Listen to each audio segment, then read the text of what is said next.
नमस्ते दोस्तों, कैसे हैं आप? आशा करता हूं कि आप सभी खुश होंगे। आज हम पढ़ने जा रहे हैं इतिहास, जहां पर हम लोग बनाएंगे अपनी इतिहास, अपनी पहचान।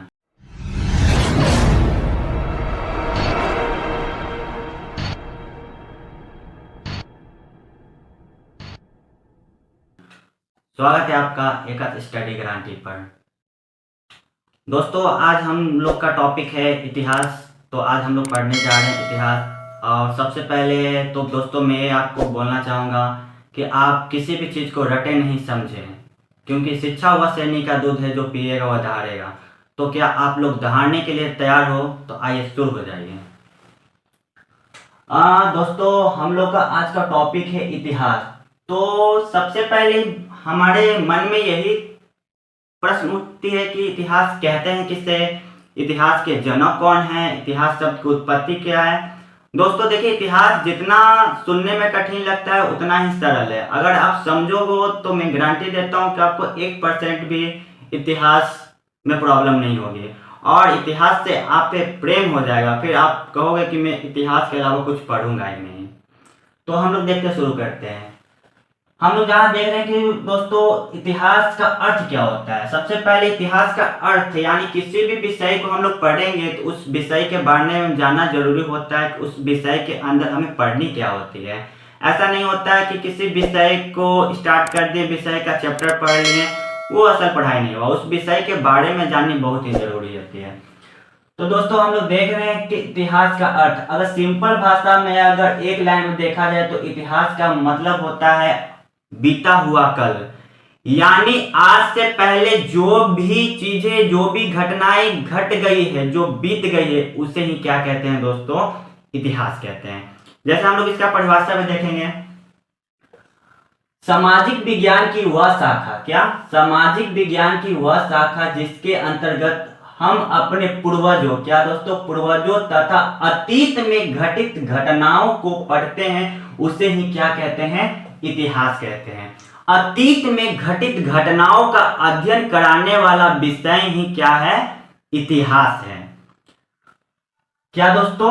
और सबसे पहले आपको पता होगा इतिहास जो है सामाजिक विज्ञान की शाखा है। सामाजिक विज्ञान आप जब बच्चे होते हैं तो आपने केवल एसएसटी सुनते थे। एसएसटी में फिर 3 सब्जेक्ट बटा, जैसे ही 9th क्लास में गए आपको 4 सब्जेक्ट। उसी शाखा में से एक शाखा है आपका इतिहास। तो इतिहास में क्या पढ़ते हैं दोस्तों? अभी हम लोगों ने सुना बीता हुआ कल। बीता हुआ कल में भी क्या? अपने पूर्वजों उनके द्वारा अतीत में घटित घटनाओं का अध्ययन कराने वाला विषय ही क्या कहलाता है? इतिहास कहलाता है। अतीत में घटित, अतीत का मतलब होता है जो समय बीत गई है। क्या अभी से आने वाला समय? नहीं, जो समय बीत गई है, जिस घटनाओं में कुछ घटना घटी हो, जिसका कोई एक सही कालक्रम हो, उसे ही क्या कहते हैं? इतिहास कहते हैं। आगे देखेंगे दोस्तों, नोट, इतिहास के लिए सही कालक्रम होना जरूरी है। ये बहुत जरूरी होते हैं दोस्तों। अभी हमने क्या बोला कि अतीत में घटित घटनाओं का अध्ययन ही क्या कहलाता है? इतिहास कहलाता है। सही बात है, लेकिन हर घटना क्या इतिहास हो सकती है? क्या क्या हर घटना इतिहास हो सकती है? नहीं, हर घटना भी इतिहास नहीं हो सकती है। क्या मैं कल वहां गया था, परसों वहां गया था, कहीं वो वहां गया था, वो नहीं। इतिहास होने के लिए एक खास व्यक्ति के द्वारा कोई घटना घटी है जिसका सही एक कालक्रम मिलता हो, उसे ही क्या कहते हैं? इतिहास कहते हैं। जैसे मेरे पास भी घोड़ा होगा तो उस घोड़े का नाम क्या इतिहास में पढ़ा जाएगा? नहीं। जैसे महाराणा प्रताप का घोड़ा था जिसका नाम था चेतक, चेतक ने जिनकी महाराणा प्रताप की जान बचाई थी, तो उस चेतक को इतिहास में हम लोग पढ़ते हैं। तो खास इतिहास के बारे में जानकारी मिली ना। जैसे किसी का भी नाम अगर शिवाजी होगा तो उसको क्या इतिहास में पढ़ा जा सकता है, लेकिन एक छत्रपति शिवाजी महाराज थे जिन्हें इतिहास में पढ़ा जा सकता है। जैसे आज भी कोई अगर नाम अपना गांधी रख लेता है तो वो क्या गांधी हो जा सकता है? नहीं। गांधी होने के लिए उनके जैसा काम करना चाहेगा, उनके जैसा इतिहास बनाना पड़ेगा, अपनी एक पहचान बनानी पड़ेगी, उससे ही क्या कहते हैं दोस्तों? इतिहास कहते हैं। इसमें एक जरूरी चीज आप समझना था, कालक्रम। इतिहास में कालक्रम यानी डेट का होना दोस्तों बहुत ही जरूरी होता है कि किसी का जन्म कब हुआ, कौन सी घटना कब घटी, ये होना बहुत ही दोस्तों जरूरी होता है। जैसे कि हड़प्पा सभ्यता आज से 5000 साल पहले की सभ्यता है, तो उसमें सही कालक्रम मेरा कि हाँ 5000 साल पहले की सभ्यता है। 1869 में गांधी जी का जन्म हुआ था, हाँ एक सही टाइम टेबल मेरा, यानी किसी भी व्यक्ति का एक कालक्रम अच्छे ढंग से मिलना जरूरी होता है ताकि उसके बारे में इतिहास अच्छे ढंग से हम लोग समझ सकें, एक अच्छे वे में, एक अच्छे कालक्रम में। उसे ही दोस्तों क्या कहते हैं, इतिहास कहते हैं। यानी कि इतिहास होने के लिए सही कालक्रम का होना बहुत ही जरूरी है। अब हम लोग देखेंगे दोस्तों कि आखिर कोई विषय के बारे में पढ़ते हैं तो उस विषय का यानी जनक, जनक बोले तो पिता, जनक बोले तो क्या, पिता। हर विषय का आप पढ़ते होंगे या बचपन से सुनते आ रहे, हर विषय का कोई ना कोई एक पिता होता है। तो दोस्तों हम लोग देखेंगे कि इतिहास के जनक कौन है। इतिहास के जनक हैं हेरोडोटस। कौन, ये यूनानी थे दोस्तों, क्या थे, ये यूनान देश के रहने वाले थे जिनका नाम था हेरोडोटस। यही क्या कहलाते हैं, इतिहास के जनक यानी कि पिता कहलाते हैं। इनके ही द्वारा एक लिखा गया पुस्तक है जिनका नाम है हिस्टोरिका, और इस पुस्तक हिस्टोरिका में ही उन्होंने एक शब्द दिया था जिसका नाम है हिस्ट्री, और हिस्ट्री को ही हिंदी में कहते हैं इतिहास। आज हम लोग पढ़ रहे हैं इतिहास। तो दोस्तों सिंपल भाषा में मैं ये कहना चाहता हूं कि इतिहास के जनक पिता कौन है, हेरोडोटस। कभी कभी मन में ये भी सवाल उठती होगी दोस्तों कि आखिर हेरोडोटस को ही इतिहास का पिता, फादर, जनक क्यों बोला गया। अपने आप में ये क्वेश्चन है। तो दोस्तों ये हेरोडोटस ही थे जो सबसे पहले पूरी दुनिया के इतिहास को बताने का एक सही वे में, कालक्रम में करने का कोशिश किया था। इन्होंने बताया था कि आखिर इतिहास होता क्या है पूरे दुनिया का, वो भी दोस्तों। तो इसलिए हेरोडोटस को इतिहास का जनक माना जाता है। अब हम लोग आगे देखेंगे दोस्तों कि भारतीय इतिहास के जनक कौन है। भारतीय इतिहास के जनक, देखिए दोस्तों भारतीय इतिहास के जनक का नाम है मेगास्थनीज, जो क्या थे, राजदूत थे, जो क्या थे, राजदूत। देखिए दोस्तों अगर मेगास्थनीज के बारे में देखा जाए तो ये भी भारतीय नहीं थे, ये भी एक सेल्यूकस निकेटर के ये क्या थे, राजदूत थे। सेल्यूकस निकेटर भी कहाँ का था, यूनान का था। दोस्तों इनके बारे में भी थोड़ा मैं आपको बता देता हूँ कि अपने भारत के, अपने बिहार के एक बहुत ही प्रतापी राजा हुए थे जिनका नाम है चंद्रगुप्त मौर्य। क्या दोस्तों, चंद्रगुप्त मौर्य। तो 305 बीसी में, क्या बीसी ईसा पूर्व को बोले, इसके लिए मैं अलग से आपको बताऊंगा कि बीसी एडी यानी कि ईसा पूर्व और ईस्वी में क्या अंतर होता है। तो दोस्तों हम लोग मेगास्थनीज के बारे में थोड़ा देख लेते हैं। तो मेगास्थनीज के जो राजा थे और उनके ये सेनापति थे, तो चंद्रगुप्त मौर्य और सेल्यूकस निकेटर के बीच में, दोनों के बीच में युद्ध हुई थी। उस युद्ध में अपने राजा जो थे चंद्रगुप्त मौर्य की जीत हुई थी। और चंद्रगुप्त मौर्य इस युद्ध के जीतने के बाद सेल्यूकस निकेटर के बेटी जिनका नाम था हेलेना, उनसे क्या उन्होंने क्या था, शादी किया था। और उसके बाद ये जो मेगास्थनीज थे चंद्रगुप्त मौर्य के दरबार में एक राजदूत बन के आए थे और इन्होंने भारत में रहा, भारत की दरबार को देखा, भारत की सामाजिक स्थिति को देखा, भारत की राजनीतिक स्थिति को देखा, भारत की आर्थिक व्यवस्था को देखा, और इन सब को देखते हुए उन्होंने एक पुस्तक लिख दी जिनका नाम क्या है दोस्तों, इंडिका। जिनका नाम क्या है दोस्तों, इंडिका। अगर कोई आपसे पूछे कि इस इंडिका पुस्तक से किसकी जानकारी मिलती है, तो इस इंडिका पुस्तक से अपने भारत देश की जानकारी मिलती है, क्योंकि इस इंडिका पुस्तक में भारतीय राजाओं के बारे में उल्लेख है, चंद्रगुप्त मौर्य के राजाओं के उल्लेख है, उस समय की सामाजिक स्थिति के बारे में उल्लेख है। तो दोस्तों भारतीय इतिहास के जनक कौन कहलाते हैं, मेगास्थनीज, जो क्या थे, राजदूत। इन्होंने कौन सी पुस्तक लिखी थी, इंडिका। यहां तक आपको दोस्तों समझ में आया होगा। अब हम लोग इतिहास को और आगे बढ़ते हैं और इतिहास को और अच्छे ढंग से समझने की कोशिश करते हैं। अभी हमने क्या देखा, समझा दोस्तों कि इतिहास कहते किसे हैं, इतिहास के जनक कौन है, भारतीय इतिहास के जनक कौन है। अब देखेंगे हम लोग दोस्तों कि जो इतिहास हम लोग पढ़ते हैं, इतिहास को कितनी खंडों में बांटा गया है। और आखिर इस इतिहास को कितने भी खंडों में बांटा गया है, खंडों में विभाजित करने के पीछे क्या कारण था। सबसे पहले हम लोग देखेंगे कि इतिहास के 3 खंड होते हैं। देखते हैं दोस्तों 1, 2 एंड 3। प्राचीन इतिहास यानी एंशिएंट हिस्ट्री, मध्य इतिहास यानी मेडिवल हिस्ट्री, आधुनिक इतिहास यानी मॉडर्न हिस्ट्री। तो दोस्तों इतिहास को कितने भागों में बांटा गया है? 3 भागों में। प्राचीन इतिहास, मध्य इतिहास, आधुनिक इतिहास। प्राचीन इतिहास वो इतिहास कहलाता है जहां पर से मानव की उत्पत्ति हुई थी। कहां से दोस्तों? मानव की उत्पत्ति हुई थी। जैसे अपने पूर्वज आदि मानव कहां से आए थे, वो क्या करते, तो वो सारी पीछे की जानकारी जो भी प्राप्त होती है दोस्तों प्राचीन इतिहास से। उसके बीच में मध्य इतिहास होता है, उसके बाद होता है आधुनिक इतिहास। उसके बाद इतिहास कभी खत्म होने वाली चीज नहीं है दोस्तों, इतिहास हमेशा बनते रहती है, हमेशा कुछ न कुछ घटनाएं घटित होते रहती है। तो इतिहास को कितने भागों में बांटा गया दोस्तों? 3 भागों में। प्राचीन इतिहास, मध्य इतिहास, आधुनिक इतिहास।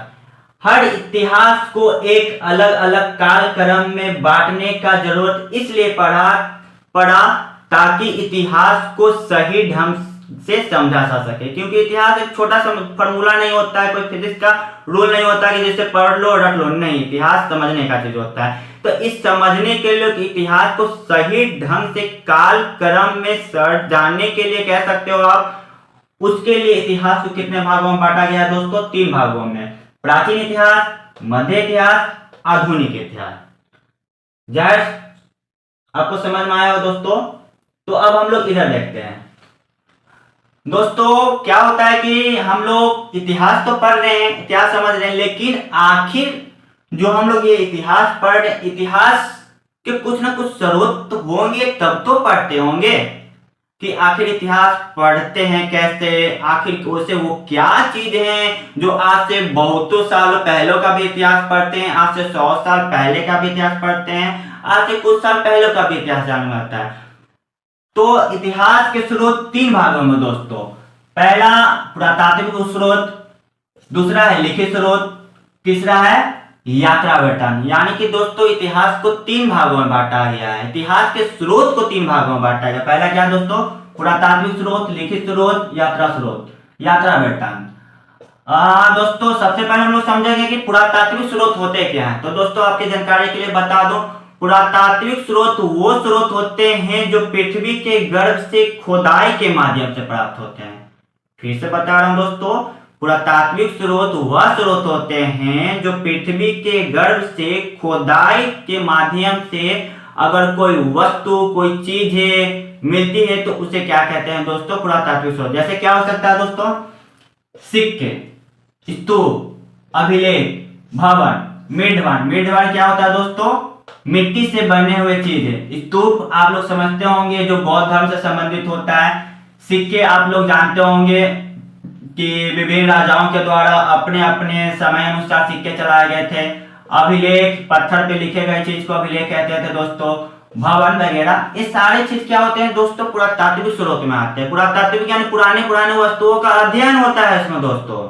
आगे हम लोग देखते हैं इसके माध्यम से कि भी इतिहास की जानकारी मिलती है। अब होता है दोस्तों लिखित स्रोत। लिखित स्रोत वैसे स्रोत को कहते हैं जिसमें कोई लिखा हुआ चीज मिला हो। अब जैसे हमारे रामायण की बात कर लेते हैं, महाभारत की बात कर लेते हैं, बौद्ध धर्म के बाद त्रिपिटक के बाद सूत पिटक, जातक, भगवती सूत्र, न जाने वेद, न जाने से कितने लिखित स्रोत भी हैं जिनके माध्यम से हमें अपने इतिहास के बारे में, अपने भारतीय इतिहास के बारे में जानकारी मिलती है। जैसे रामायण आपको पता ही होगा, महाभारत आपको पता ही होगा, बौद्ध ग्रंथ उस ग्रंथ है जिसमें बौद्ध धर्म के बारे में पता चलता है, अशोक के धर्म के बारे में चलता है। इस सारे तमाम चीजों से भी हम लोग को इतिहास की जानकारी मिलती है दोस्तों। तो पहला क्या था? पुरातात्विक स्रोत, दूसरा क्या था? लिखित स्रोत, तीसरा और ये भी मोस्ट इंपोर्टेंट है दोस्तों, यात्रा वृत्तांत। क्या? यात्रा वृत्तांत। यात्रा वृत्तांत, वृत्तांत का मतलब होता है पुस्तक। क्या? वृत्तांत का मतलब होता है पुस्तक और यात्रा। देखिए दोस्तों दो शब्द, यात्रा यानी अगर कोई यात्रा करता है, वृत्तांत का मतलब होता है पुस्तक, यानी कि जब कोई व्यक्ति दूसरे देशों में जाकर वहां भ्रमण कर कर वहां की सामाजिक स्थिति, वहां की राजनीतिक स्थिति, वहां को अच्छे से परखता है, समझता है, और उसके ऊपर अगर कोई पुस्तक लिख देता है तो उसे कहते हैं दोस्तों यात्रा वर्णन। जैसे मेगास्थनीज ने भी इंडिका नाम लिखा था। मेगास्थनीज तो भारत का नहीं था, लेकिन इस इंडिका से किसकी जानकारी मिलती है? अपने भारत के। यानी ये बंदा भारत आया था, भारत के किसी राजा के दरबार में रहा था, तब तो ये पुस्तक लिख पाया। तो उसी तरह से दोस्तों कोई भी अगर विदेशी लोगों के द्वारा लिखा हुआ कोई पुस्तक होता है और जहां जिस देश के बारे में पुस्तक लिखा जाए तो जाहिर सी बात है कि वहीं की जानकारी मिलेगी, उस देश की जानकारी मिलेगी, तो उसे ही कहते हैं दोस्तों यात्रा वर्णन। तो आपने ये समझा कि इतिहास के स्रोत कितने हैं? पुरातात्विक स्रोत, लिखित स्रोत, यात्रा वर्णन। अब हम लोग आगे बढ़ते हैं दोस्तों। स्रोत के आधार पर भी इतिहास को कितने भागों में बांटा गया है? 3 दोस्तों, प्रागैतिहासिक, आधे ऐतिहासिक और ऐतिहासिक। स्रोत के आधार पर भी इतिहास को कितने भागों में बांटा गया है दोस्तों? 3 भागों में। देखते हैं कौन कौन। प्रागैतिहासिक, अब हम लोग को समझते हैं प्रागैतिहासिक प्री हिस्ट्री, ऐतिहासिक यानी कि हिस्टोरिक, आधे ऐतिहासिक यानी प्रो हिस्ट्री। और दोस्तों प्रागैतिहासिक वैसे इतिहास को कहते हैं जिसमें पुरातात्विक स्रोत, देखिएगा दोस्तों, प्रागैतिहासिक ऐसे इतिहास को कहते हैं जिसमें पुरातात्विक स्रोत। अभी हम लोगों ने देखा कि पुरातात्विक स्रोत क्या होते हैं? पुरानी पुरानी वस्तुएं। पुरातात्विक स्रोत तो मिला लेकिन लिखित स्रोत नहीं मिला। प्रागैतिहासिक ऐसे स्रोत को कहते हैं जिसमें पुरानी पुरानी चीज तो मिला, जैसे सिक्के मिले, स्तूप मिले, उस जमाने की वो हर वस्तु मिली जो पुरानी सभ्यता में किसी दौर में लोग इस्तेमाल करते थे, लेकिन उस समय कोई भी लिखित चीज नहीं मिला। यानी कि जो वैसा इतिहास जिसमें पुराने पुराने यानी पुरातात्विक चीज तो मिले लेकिन लिखा हुआ कोई चीज नहीं मिला, उस चीज को क्या कहते हैं दोस्तों? प्रागैतिहासिक काल कहते हैं। जैसे आपका क्या है दोस्तों? पाषाण काल। अब पाषाण काल में कहां से कोई लिखित हुआ चीज मिल सकता है? पाषाण काल में आदि मानव लोग रहते थे, पत्थर का युग था, गुफाओं में रहते थे, जंगली शिकार करके खाते थे, जैसे तैसे अपना जीवन यापन करते थे, तो उसे ही क्या कहते हैं दोस्तों? प्रागैतिहासिक।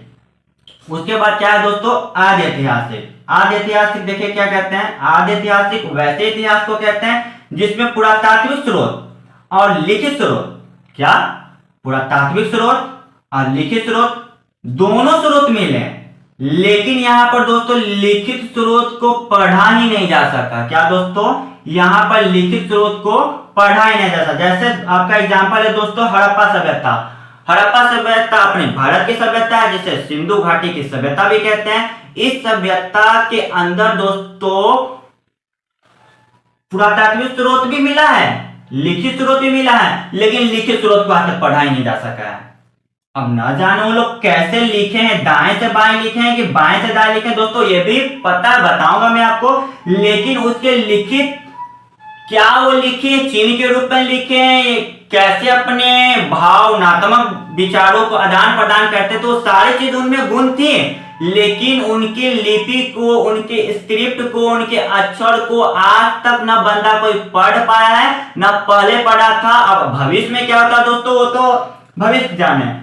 ऐसा नहीं होता है कि लिखा हुआ चीज नहीं मिला, लिखा हुआ चीज अनेकों चिन्ह मिले हैं, अनेकों अक्षर मिले हैं। ऐसा नहीं दोस्तों कि पढ़ने का भी प्रयास कोई नहीं, पढ़ने का प्रयास भी किया गया है। जैसे सबसे पहले पढ़ने का प्रयास बेडर महोदय, एक भारतीय से नटवर झा, इन सभी लोगों ने पढ़ने का प्रयास किया है, लेकिन इनके अक्षर को पढ़ने में अभी तक असफल ही हुए हैं। तो पुरातात्विक स्रोत, लिखित स्रोत दोनों चीज मिले और लिखित स्रोत को पढ़ा भी जा सका, वैसे स्रोत को क्या कहते हैं दोस्तों? आदि ऐतिहासिक स्रोत कहते हैं। अब हम लोग देखते हैं दोस्तों ऐतिहासिक, क्या ऐतिहासिक, ऐतिहासिक देखते हैं। पुरातात्विक और लिखित दोनों मिले हैं इसमें दोस्तों। ऐतिहासिक में पुरातात्विक और लिखित दोनों स्रोत मिले हैं, और खास बात इसमें यह है दोस्तों कि लिखित स्रोत को पढ़ा भी जा सका है। क्या दोस्तों? लिखित स्रोत को पढ़ा भी जा सका है। जैसे इसका बेस्ट एग्जांपल है दोस्तों वैदिक सभ्यता से आगे, आगे कहां तक? अभी तक वैदिक सभ्यता जिसमें हम लोग पढ़ते हैं वेदों की रचना हुई, ऋग्वेद, सामवेद, यजुर्वेद, अर्थववेद, इस चारों वेदों की रचना किस वेद में हुई दोस्तों? अपने वैदिक सभ्यता में, यानी कि वैदिक काल। वैदिक काल के बारे में भी आपको मैं बताऊंगा। यानी कि यहाँ से पढ़े हुए चीज मिले हैं, पुरातात्विक चीज जमीन के अंदर से जो भी चीज मिला वो तो मिले ही है, और लिखित चीज भी मिले हैं, लिखित स्रोत भी मिले, और लिखित स्रोत को दोस्तों पढ़ा भी गया है। उसे ही क्या कहते हैं दोस्तों? ऐतिहासिक। दोस्तों स्रोत का होना इतिहास में बहुत ही जरूरी होता है। क्या दोस्तों? अगर बिना स्रोत के इतिहास को हम लोग पढ़ ही नहीं सकते हैं। अगर हमारी पहचान होती है तो हमारी स्रोत कहीं ना कहीं होगी ना। दुनिया में हर चीज का कुछ ना कुछ मिलता है तो उसकी कुछ ना कुछ सोर्स होते हैं, वो कहां से उत्पन्न हुए हैं। उसी तरह से इतिहास की भी ये सब क्या है दोस्तों? स्रोत हैं। अगर ये सब नहीं रहे तो इतिहास लिखना थोड़ा कठिन हो जाता। तो ये सब इतिहास थे दोस्तों। अब हम लोग देखते हैं, एक बार फिर से रिवीजन कर लेते हैं। इतिहास बीता हुआ कल, सामाजिक विज्ञान की वह शाखा जिसके अंतर्गत हम अतीत में घटित घटनाओं को पढ़ते हैं उसे क्या कहते हैं दोस्तों? इतिहास कहते हैं। इतिहास के जनक कौन थे दोस्तों? हेरोडोटस। भारतीय इतिहास के जनक कौन है दोस्तों? मेगास्थनीज। इतिहास को कितने काल खंडों में बांटा गया दोस्तों? 3। प्राचीन इतिहास, मध्य इतिहास, आधुनिक इतिहास। इतिहास के स्रोत कितने थे, यानी जिससे इतिहास को पढ़ा जा सकता है? 3। पुरातात्विक स्रोत, लिखित स्रोत और यात्रा वृत्तांत। उन स्रोतों के आधार पर भी इतिहास को कितने भागों में बांटा गया दोस्तों? 3। प्राग ऐतिहासिक काल, आदि ऐतिहासिक काल, ऐतिहासिक काल। तो ये कुछ बेसिक चीजें थे दोस्तों जिसे इतिहास के बारे में जानना बहुत ही जरूरी होता है। और आशा करता हूं कि आप लोग अगर समझे होंगे तो जाहिर सी बात है कि समझ में आया होगा, क्योंकि इतिहास समझने वाली चीजें होते हैं, रट्टा मारने की चीजें नहीं होती है। तो अगर आप इससे स्क्रीनशॉट लेना चाहते हैं दोस्तों तो ले लीजिएगा, और पढ़ते रहिए, खुश रहिए, स्वस्थ रहिए।